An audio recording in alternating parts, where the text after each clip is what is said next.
সাইদির ছেলে এই মুহূর্তে হাসপাতালের ভিতর থেকে তিনি বের হয়ে এসেছেন, তিনি কথা বলছেন।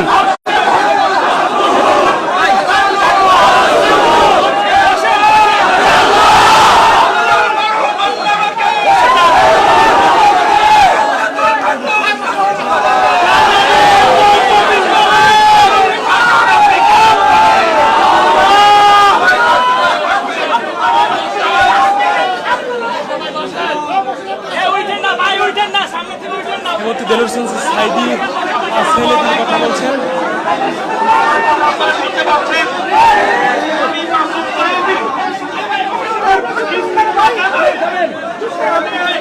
আমার কথা একটু মনোযোগ দিয়ে শোনেন, আপনারা একটু থামেন, একটু ধৈর্য ধরেন, কোনো শব্দ করবেন না, কোনো শব্দ করবেন না। আপনারা মাথায় রাখেন এটি একটি হাসপাতাল, এখানে আরো 1500 রোগী আছে। আমরা অন্য কোনো রোগীর ক্ষতির কারণ হতে চাই না। আমাদের সংগঠন আমাদেরকে এগুলি শেখায় নাই। সারা জীবন কোরআনের কথা বলেছেন, কোরআন অনুযায়ী জীবন চালানোর কথা বলেছেন। এই ধরনের বিশৃঙ্খল পরিবেশ তিনি পছন্দ করতেন না, করতেন কিনা? সুশৃঙ্খল ভাবে এখানে করে থাকবে,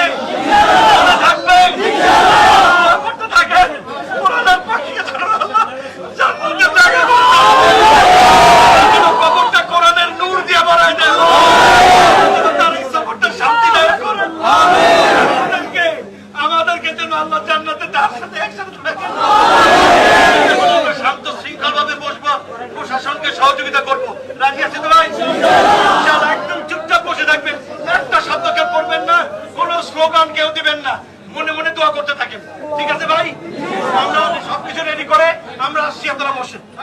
ঢাকায় জানাজা চাই, কোন শব্দ কেউ করবেন না। ঢাকায় জানাজা চাই।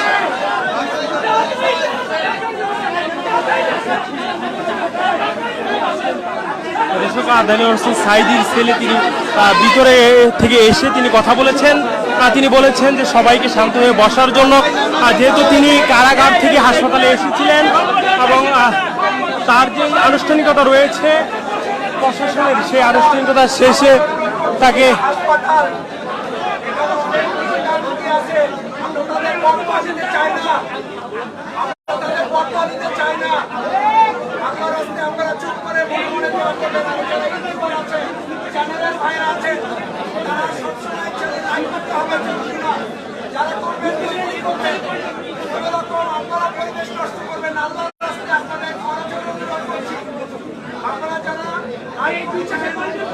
ধন্যবাদ জানাচ্ছি,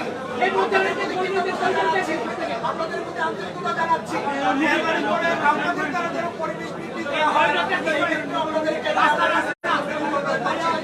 আমাদের ভাইয়েরা আসছেন, সংগঠনের নেতৃবৃন্দ আসতেছেন, আমাদের পরিবারের অভিভাবক সদস্যবৃন্দ আছেন, আইনজীবী নেতৃবৃন্দ আছেন, আমাদের চিকিৎসক নেতৃবৃন্দ আছেন, বিভিন্ন পর্যায়ের নেতৃবৃন্দ আছেন।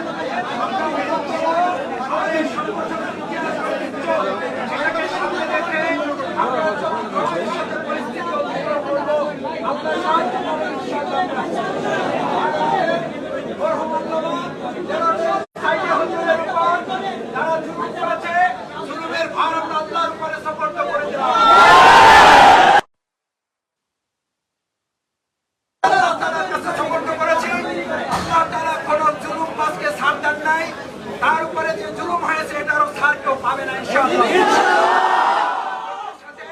এখন কোনো কথা হবে না, শুধু আপনারা মনে মনে দোয়া করবেন। আসসালামু আলাইকুম ওয়া রাহমাতুল্লাহি ওয়া বারাকাতুহু।